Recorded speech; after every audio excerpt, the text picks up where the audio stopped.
Hey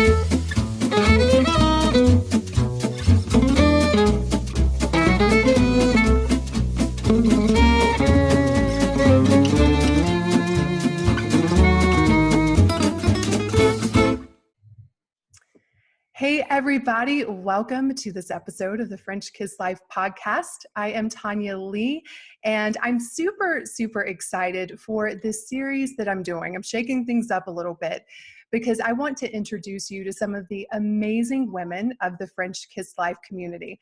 I like to say French Kiss Life is what we do. Slim, Chic, and Savvy is how we do it.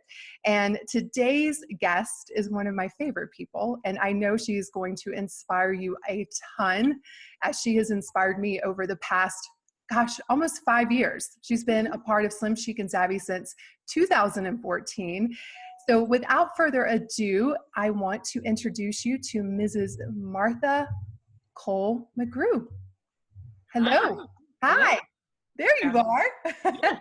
Welcome. I'm so excited to have you on the podcast. I am so excited to be here. Well, I have to brag on you a little bit because, I have known you for such a long time, and I feel like we are such similar souls. But I think it's so important that I tell the listeners a bit about who you are and your background so that they'll have a better understanding of what we're going to talk about today.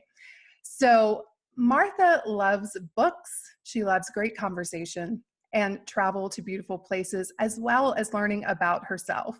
And she also loves inspiring others to find joy. A perfect evening would be dinner with friends, family, and great conversation. In other words, like every night in Paris. Her daughters, Hannah and Sarah, and her son-in-law, Augustine, I think I got that right, are the nexus of her universe. She grew up in Louisiana and has been in New Mexico for 28 years. She loves the blue skies and the smell of roasting green chili in the fall. She finds the Florida Gulf Coast beaches the most beautiful in the world. And she works as the executive vice dean of the School of Medicine at the University of New Mexico. And her why is inspiring others and creating opportunities for health in our patients, communities, learners, faculty, and staff. You're so impressive, my friend. I learned it from the best. You are amazing. I was thinking about before we got on the interview, how many things we actually have in common. We both grew up in the South. You're still in medicine, but I was a critical care nurse for 15 years. We both have daughters, one of them, whose name is Sarah, and my daughter and your daughter just moved to Nashville, and we both love Paris. But I think our biggest commonality is that we're both women committed to our own growth. And what really inspires me about you is that you have every reason just to be, life is good, I'm going to stay where I am. And yet you keep showing up for your own evolution as a woman. So I'm really curious about your mindset around that perpetual evolution and showing up for yourself. Already you said two of the words that I love in this interview. One is to inspire and the other is to be curious. And I think at this point in my life, I am more curious than I ever was at any other point in my life. The universe seems larger to me. I think as you grow, it's like the top of a martini glass, right? It just expands and grows, and you see that there's so many things to do that you never imagined when you were even 20 or 30 or 40 years old. I turned 60 this year, and I'm curious about what's the next phase of my life. And the other half of that is, at this point in life too, you get a chance to take all the things you've learned and inspire other people. And so for me, those are two words that I never used before I met you in a normal conversation every day. Inspiration, curiosity, femininity is another one. I always thought of femininity as ruffles and things like that. But now I think of femininity as beauty and strength. And again, that's never a way, in my culture, training, growing up in medicine, feminine is not what we aspire to be. So for the next phase of my life, it's like there's a whole nother broader world open to me that I can experience. I love that, because one of the things I often hear women say, especially when we start getting in our 50s and 60s and 70s, is, I'm too old. What would you tell that woman who thinks that she's too old to go after her dreams or to experience certain things or even to be feminine? I've had women say, I'm too old to be sexy Ugh, longer. no Right? way. What Yeah, would you tell them? exactly right. I just think that you can hear my dog in the I love background. it. My dogs are going to start barking too, Oh, probably. that's good. Okay, that's good.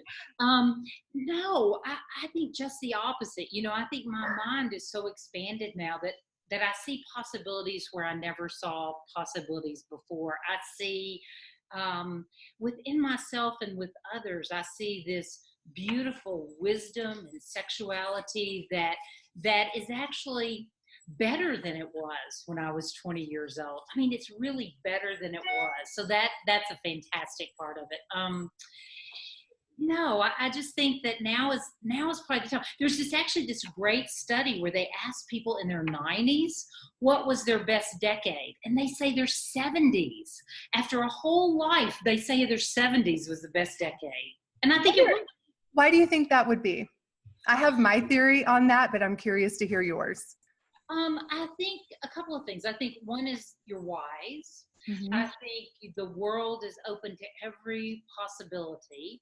I think you appreciate abundance in a different way. When we think about abundance, we think about a lot of money or a lot of food. But I now have begun to think about abundance as simplicity. And for food, it's like abundantly healthy, not an abundant amount, abundantly healthy. And I think we're not constrained by all the rules that people put around us when we're younger. We're like, hey, I've got 20, 30, 40 years left to live, and I'm going to live life to the fullest, because who cares what somebody else thinks about it? Yeah.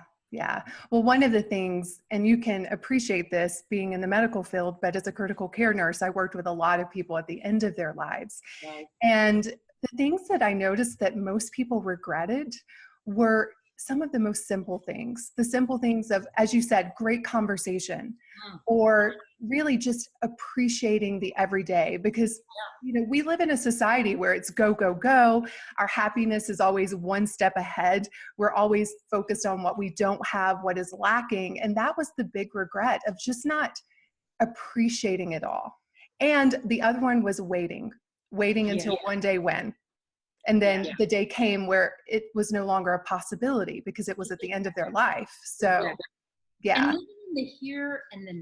I mean, I hear so many people say, well, we haven't done it before, so it's not going to happen now. Really? Make it happen. Go do it. Or maybe I'll do that next year when I'm healthy or what. No. Go now. Go do it now. I agree. I think it's right now is the time that we live in. Yeah. And you are definitely a woman who is going all in. I look at you and I see all of your travels and just the incredible things that you're experiencing. And it's truly inspiring. It really, really is. Thank you. That's such a compliment from you. Oh, thank you. So I'm really curious to hear what drew you to French Kiss Life and Slim Chic and Savvy. What was it that you were seeking at the time? It's been almost 5 years now. So if you can go back to that time. Yeah. I think it was a time in my life where I wanted to be more introspective. Like you, have spent a lot of my life giving to others or molding myself to other things. And I think it was a point in my life, because I was probably about 55 then, when I said to myself, I really want to take the time to learn more about myself. In my world too, I stay busy all the time. And so to have a structure around that reflection set it up as a win for me, because what I wanted to do was right there. I had been following your blog for a little bit before that. And I think there's a part of me that has always wanted to, or felt connected to Paris. Mm-hmm. Maybe it was growing up in the South near New Orleans, and there's such a French influence. We took French in high school as opposed to Spanish, And when I saw the offering for Chic Savvy, I looked at the different parts of it, and it just spoke to something. It called me. And I was at a point in my life where I could hear it. I wanted to be more feminine, more connected. I wanted to experience beauty more in my life. I have so much beauty around me, and I was going so fast I couldn't appreciate it.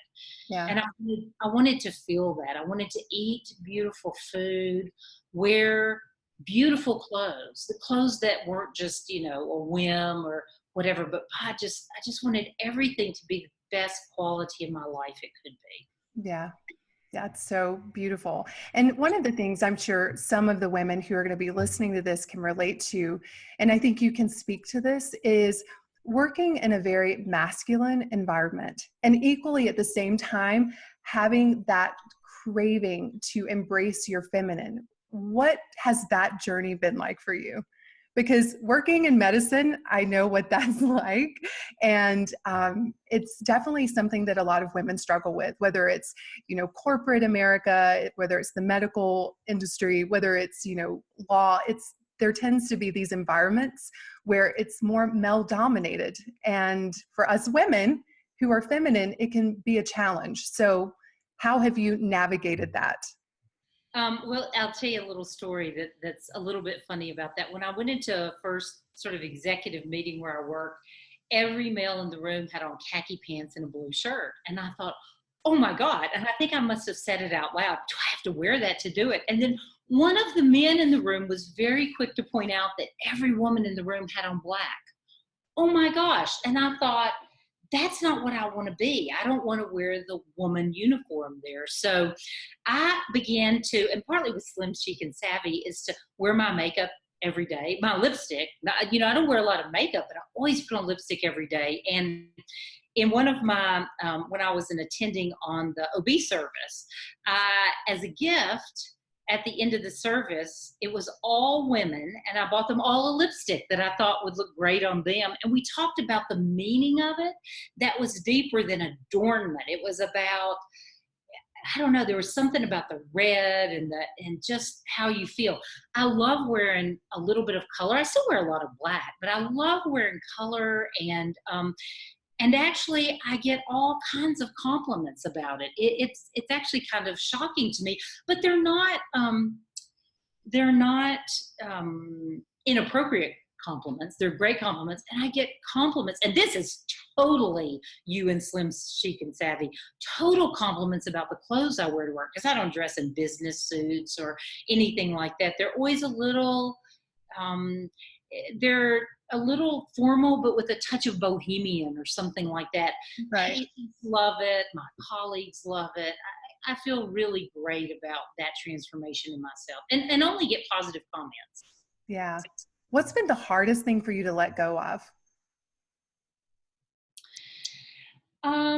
Thoughts. In Slim Chic and Savvy, my favorite one is be the CEO of your own mind.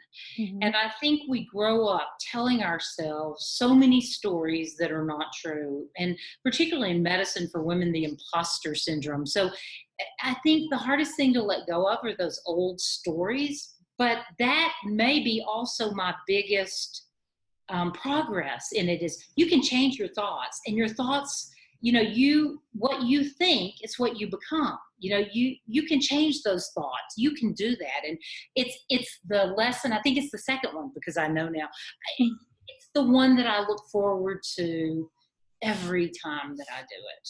Yeah. You just brought up something that I wasn't going to talk about, but man, is it a huge issue. The imposter syndrome for women, right? Especially, it seems like the more successful we become, the more that syndrome can take over.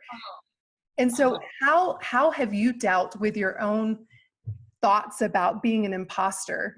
Because let's face it, Martha, you're super successful. You're super well known at what you do. You have a lot of accolades, and yet it's mind-blowing that you would still have thoughts of, I'm not worthy, I don't belong here. So how have you managed to overcome that? I think a couple of ways. I think one is I have a group of successful women around me that I feel really close to that help that. I think the second, well, there's three things. I think the second thing is I have been really lucky and blessed to have some of the male mentors in my career, believe it or not, just wonderful human beings, often the father of daughters who want to change that in their daughters. But barring anything, it's really this program. I mean, I don't want to sound like a suck up, but it challenges me to change my thinking about everything I do everywhere. And I even go back, I have notebooks of the different programs, Modern Day Icon, now the Charm. But really it is to go back and ground myself in the words that I choose to be the words that I want to be emblematic of how I am in the world. So this time it's confident, abundant, and beautiful. Yeah. And isn't it amazing that we as women can create ourselves? Yes. I mean, growing up, I just thought I was a fixed entity who I was told I should be. That's just how it was. Right. And I realized, wow, I have this thing called a mind that Yeah. I can use for me instead of it constantly being against me. Things began to radically, radically change. And that's what we talk about during that week of Slim, Chic, and Savvy, about being the CEO of your mind, because it's where everything begins and ends with how you think. It's a practice. It's a practice, right? I lay in bed at night and these thoughts of I should come to me. And I just say to myself, you can change that thought. Just change it. What is a great thing that happened to you today? That's what you're going to think about as you go to sleep. Right. And it gets easier and easier. I don't know if it's ever easy, but it just gets better and better. It's just what you do. It's just what you do. That's right. Yeah. And I was talking with another one of the ladies earlier. It seems like there's this belief, whether it's around weight loss or life in general, like when I get there, then I can just quit. I don't have to work at it any longer. And it's the opposite. It's as long as we are growing and we have dreams, it's going to require that we keep evolving to become the kind of woman that can create that for herself. Yes, so it's exactly. a daily practice. Absolutely. And I think it's that way about exercise. And so I think, we get to the weight we want or where we are in our running or whatever, we think we can stop. But I think the transformation with it is, how does it become more than exercise? How does it become a joyful part of your life? And you do this more than anybody. I mean, the way you describe the Luxembourg Gardens and being there is really to take the time and look at everything around you and realize how blue the sky is in New Mexico, or how green the trees are in Louisiana, or the things that we go so fast that we can't stop and really just appreciate all the beauty and blessings around us. Yeah. Yeah. And it really is a training. Like I think about myself a decade ago, even. I was not the same woman I am today. And a great example is yesterday, Winston, my beloved dog, he had an upset tummy and he had an accident in the house. And I watched how Glenn responded versus me. Like Glenn it was the end of the world. Me, I was like, oh my God, I get to clean this up. I'm so lucky to have this amazing dog. 10 years ago, I would have lost it. But it's that daily training, and how you see the world is your experience of it. Yes. So I think it's some of the most powerful work we will ever do. Right. I also think that what we see in other people and that we respond to is the tip of the iceberg. If you're so curious about it, like with Glenn even, there's such a deeper story to those responses that we really know until we do it. I wanted to say one other thing that I think that inspires me is I have two girls, my Sarah and my Hannah. You have your Sarah, but I think I want to be an inspiration for them. And so that drives me. I want them to know that they can be beautiful and smart. I want them to know that they can be strong and vulnerable, that there's no either or in this world, that we have a whole potpourri of things that we can choose to respond with in our lives that doesn't make us better or worse. It's the right emotion at the right time. Yeah. We need more mamas like you. And you, Mama. You're a and good you, mama. yeah, yeah. Well, thank you. We love our girls. We have a We fierce are. love of our girls. And I think we also have a fierce love for women, Yeah, just by the absolutely. nature of what we do. Absolutely. I'm so proud of the women that I've gotten to mentor who are now taking leadership roles in the School of Medicine.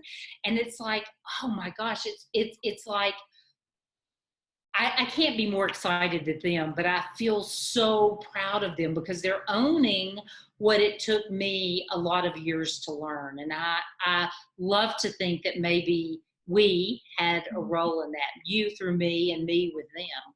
It takes a village, It right? takes a village. Absolutely, it takes a Yeah, I think about that because there have been people who have mentored me, right? yes, And it's like we just keep passing on, and it just keeps right. growing and getting better. And Um, to think of all of the women who've gone through the program and who've been a part of the community, and how that trickle effect affects their girls and their sons, and yes, then those instances affect their friends. It's so fun to think about how one person changing really can change the world.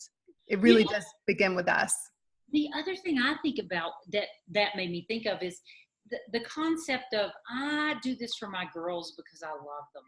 And I think at one point in my life, I and maybe other people think about how will they repay you for that? Will they take care of you when you're old or anything like that? But I'm not about that anymore. I'm about paying it forward. I want you to watch me do it, and then I want you to go do it. You don't have to owe me because I give you something unconditionally, but I do want you to pay it forward, and that's what I think we're doing. It's like a multiplier. It's like a Yeah. multiplier of goodness in the world. How has this changed your relationships with your daughters? I'm really curious. Well, curious is the perfect word. I think I am much more curious about what lies beneath any challenges we have together. So there's that. I think the other thing that our children like, even though they don't necessarily say it, is they really like us to be our own women. They like us to be sexy and they like us to be interesting. And it's not just they want us to be their mamas, they really like who we are in the world. And I think that's been something that I've been able to do is to just be more of myself rather than just their mother. Yeah. And that's such a big, big issue. It's huge. It's a big issue because our children become our world. And if we're not mindful, we can have the label of wife or mother, and that's where it stops. But we as women, we're so much more complex. There's so much to us other than just being a mom. Not that that's not the most amazing role you can play, but Incredible. to think that we can be that, and I think is such an incredible, incredible idea that we get to play around with. And the question is, what do you want that and to be? Yeah. No, that's right. Yeah. I want it to be I want it to be somebody who is curious and adventurous and not afraid of the world, um, and reaches out and makes connections with people. I sort of get the programs mixed up a little bit, but in charm school last week, there was something about reaching out to a stranger and just asking for a favor. Yes. I was with my daughter in Wausau, Wisconsin, buying something, and they didn't have it in stock. And I was going to leave the next day, and they were going to have to order it. And she was distressed. And I said, you know what? I'm leaving tomorrow. Can she just get the floor model? I said, this is her first apartment, and I would just be so grateful. And they said yes. It What? was incredible. I think we should just ask for everything that we want. The worst Exactly. thing that can happen is they say no. Right. Right? And not to take it personally if they say no, because it really isn't about you. They have rules they have to follow.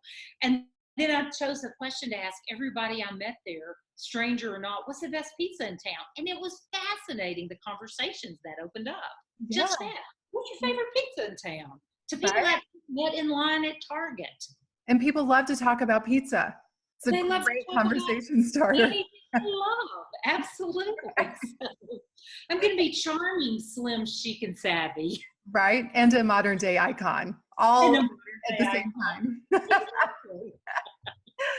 Awesome. So if there's a woman listening to this and she's in a place where she just feels stuck, she feels really frustrated, overwhelmed, and she feels like life is happening to her. I think we've all been there, right? Oh, I'm yeah. raising my hand. Yeah. What would you tell her? To take a deep breath, to get in the shower, sit down, let the water run over you, like being in a womb, and then to find a community that you can connect to, who can reflect back to you what is good about you and about the universe. For me, that was Slim Chic and Savvy. That was the first one that I did. But that community of women is remarkable. It is such an incredibly giving community, and to have these experiences curated for you, especially in our world where everybody's so busy that to sort of create your own experiences is difficult for reflection, but to have a place where there's a program of reflection that's curated for you is phenomenal. Yeah. And I'm so glad you mentioned community. I feel like we as women, we're craving community.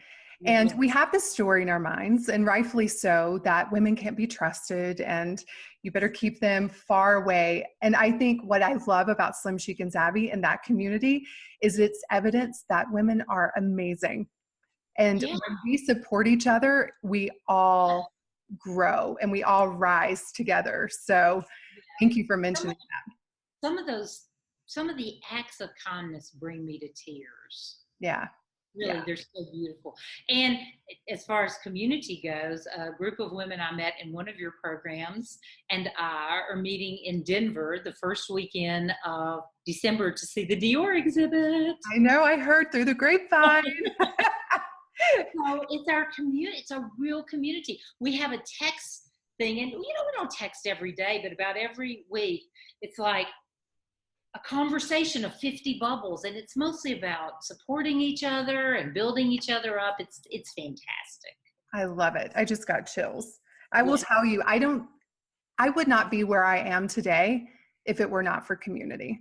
Yeah. Because when you are in a dark space and you can't see the light, as you were just you beautifully said, having someone come along and just show you a glimmer of light can be all that is needed to get that momentum going again.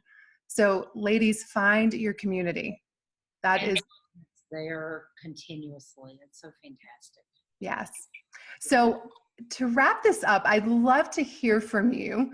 What are the 3 ways that you French kiss life every day?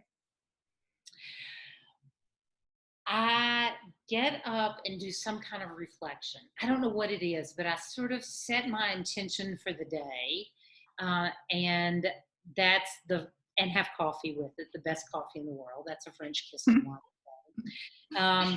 I try to make a connection with somebody every day on a deeper level than just simple conversation, to really try to get under and understand what's beneath it. And third is I try to find something beautiful in my life every day. It might be gathering flowers. It might be the clothes I wear. It might be something I cook for dinner. It might be a new walk somewhere, but something where I can see how beautiful life really is. And there's always beauty to be found. There's always beauty to be found. We just have to look for it. Yes, and receive. We're often not very good receivers. We're terrible at it. Great givers, not so great at receiving. Yes, but that can be learned. And you're a great example of that as well. Thank you. Yes. Well, thank you so much for your wisdom and for sharing so openly. Again, you are so inspiring, and I'm so looking forward to see where this next decade takes you. It's going to be amazing places. I just know it. And I'm glad I'm walking with you on that journey. Ditto, my friend. Thank you so much. Mwah. Cheers. Hey, before you go, I always like to say French Kiss Life is what we do, and Slim Chic and Savvy is how we do it. If you are interested in creating your own success story, come check us out at slimchicandsavvy.com.